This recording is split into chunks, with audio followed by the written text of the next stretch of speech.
All right. Welcome back to the channel.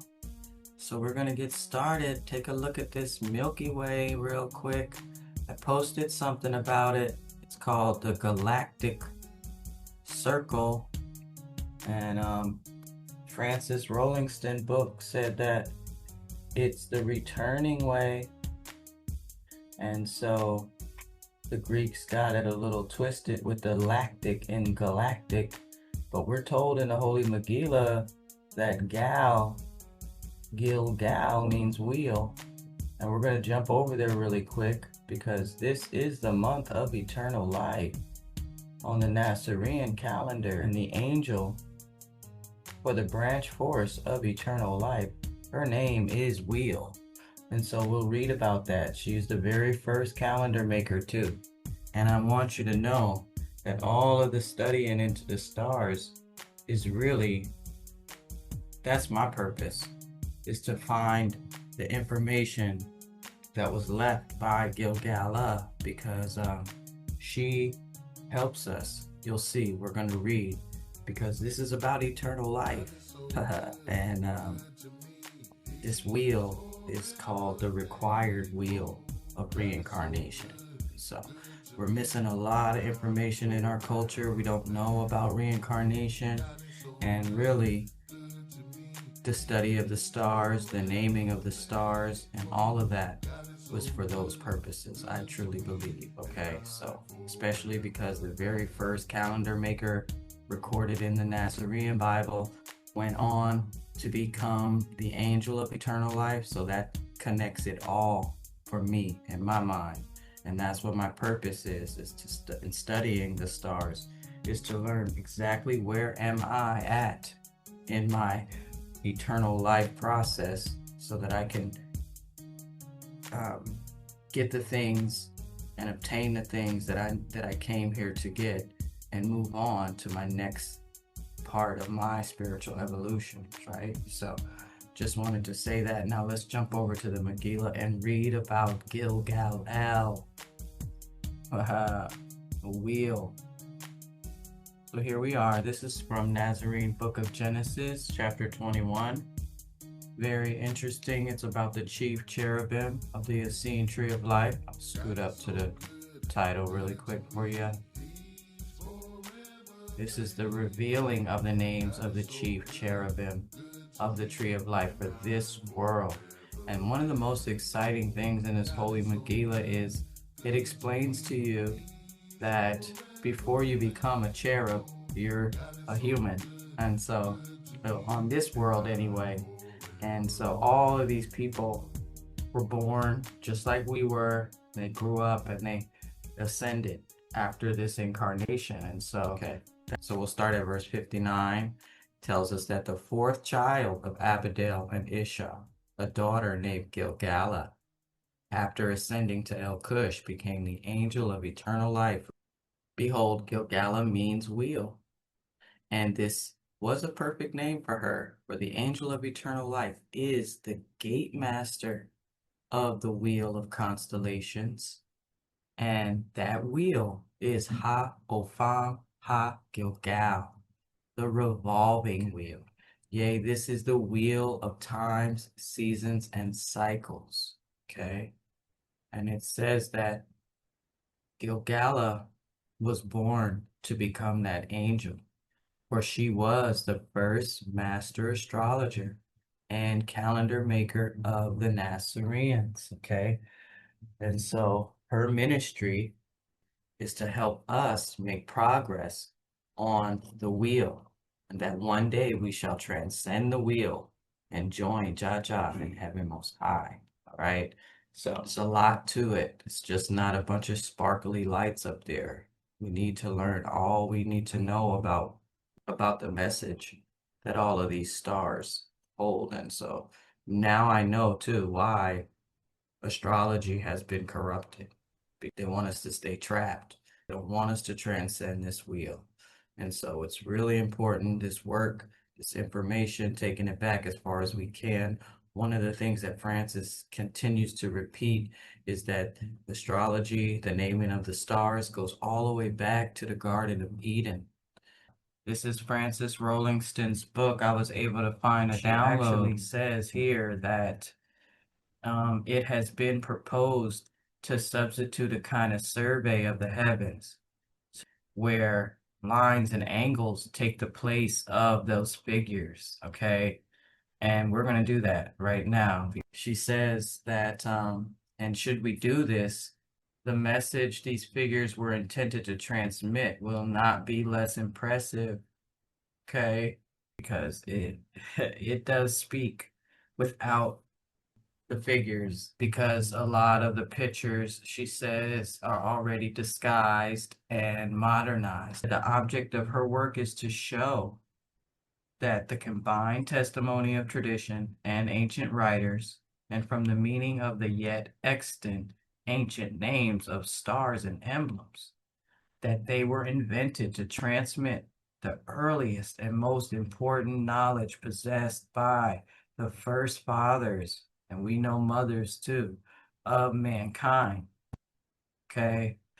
These records were supposed to exist in the hieroglyphs of Egypt, but among them have only been discovered the names and dates, the conquests, and the praises of sovereigns. So her work is intended to prove that far higher and more important records, those of the only true wisdom of man, she says, are contained in the emblems of the constellations. So one of the first things you'll see when there's no figures and just the lines, you'll see that this particular constellation here, Pisces, it's all connected. The way this star is in between the band, and even in Francis's book, she says that this star in Andromeda named Merak has also been called the band. With no figures and just the lines, I see the Zeroim Notim, which is the two outstretched arms of the Lord and the Lady. It says one is revealed and the other hidden. So there's also this pretty awesome Andromeda galaxy where all of these stars come from. If you look at the way that the lines are drawn, it's saying from this galaxy, this great nebula,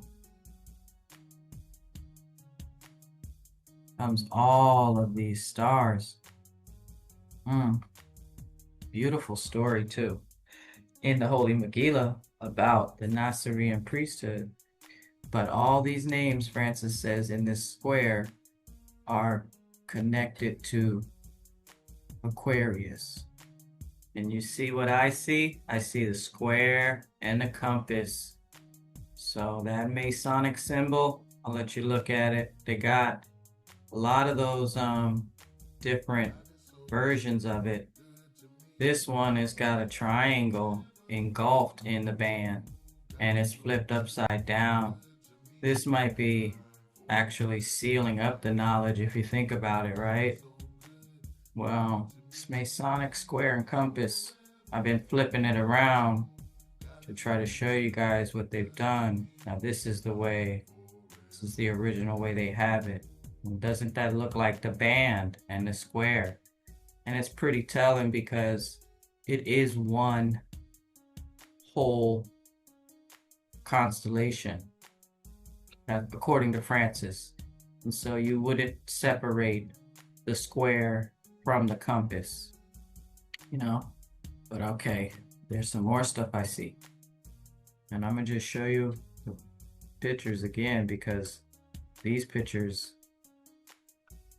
you see the male and the female as being, you know, the hands, the Lord and Lady. Let's just go over and read about when this upside down Pegasus was added, because it doesn't belong there, and I'll just let Francis tell you about it.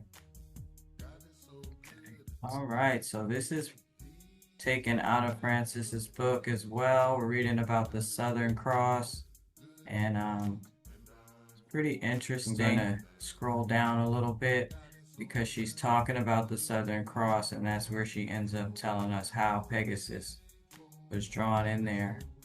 it says that it is well known that the cross was a sacred emblem in the Egyptian mythology. The Arabians and Indians also, before the coming of Christ, venerated this emblem. Let's go take a look at this Southern Cross on Stellarium real quick. I meant to show you that already. It's actually directly opposite, here it is, of this Aquarius and things we're looking at. So that's called the Southern Cross. Let's go back to Frances. She's talking about this Southern Cross. And she says it's well known that the cross was a sacred emblem in the Egyptian mythology. The Arabians and Indians also, before the coming of Christ, venerated this emblem. There is in the British Museum a large silvery cross taken from the mummy of an Egyptian priest.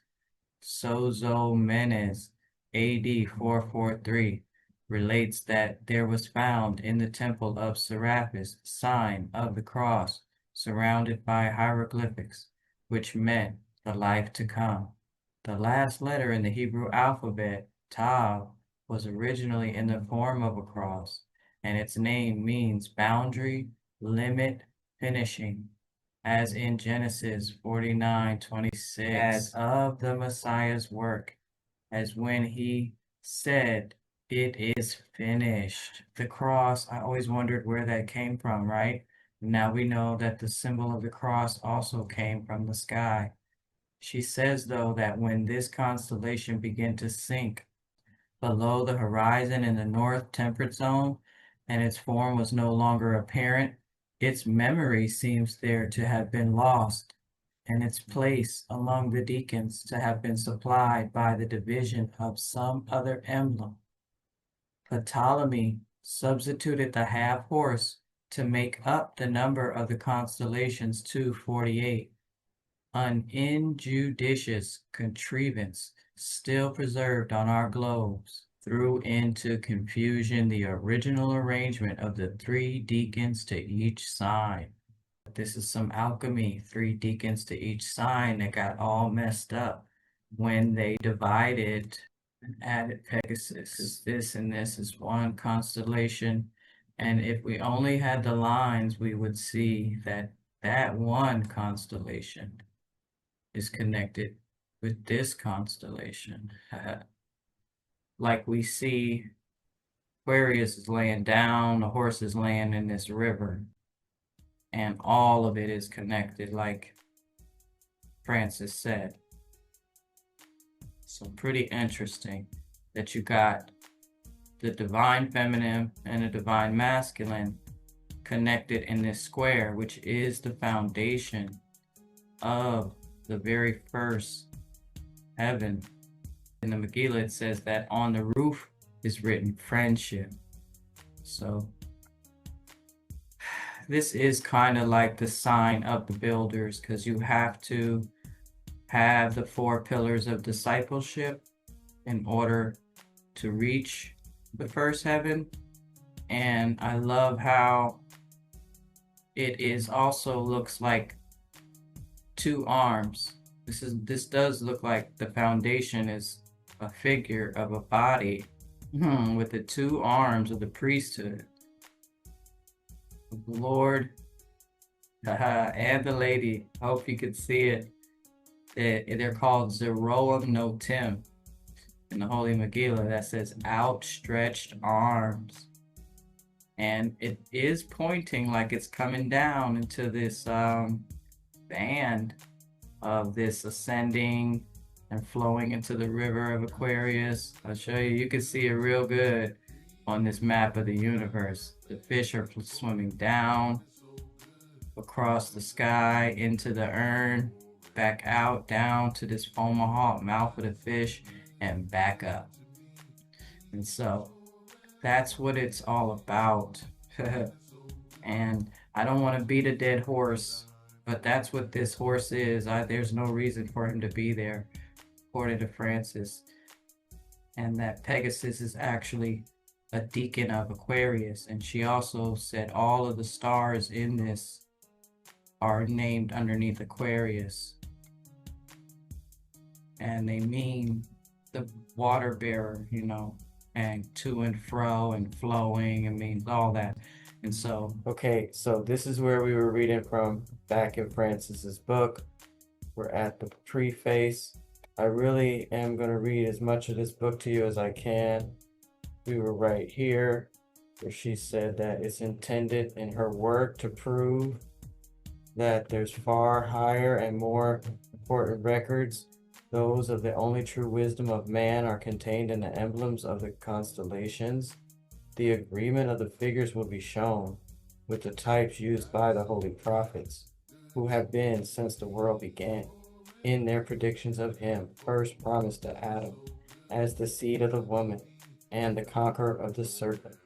Also, that the names, the very words in which their prophecies were delivered, are frequently to be recognized, and the primitive roots by which the Assyrian and Babylonian records are now interpreted exist alike in the names of the stars and in the dialects used by the prophets.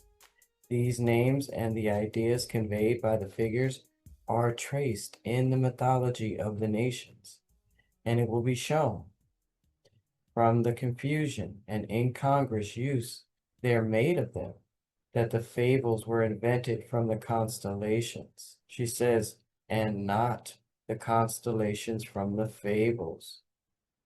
So she says, and it has been attempted by means of these coincidences to derive the origins of all religions from the constellations.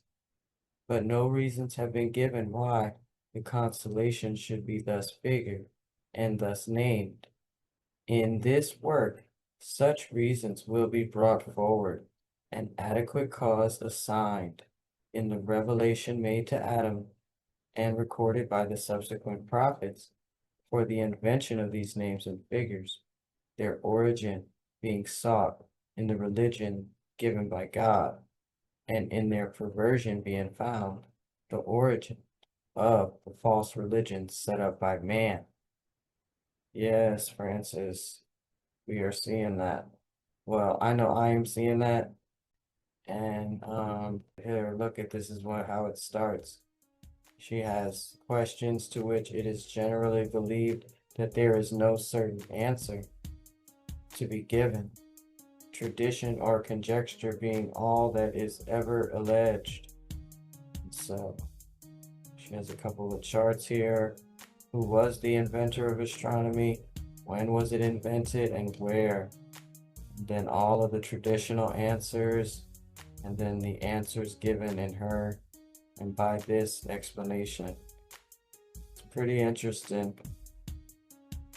Yeah, I need to add one more column to answers given in the Holy Megillah, right? Yeah, one of these days. All right, guys, I'm gonna go on and get out of here.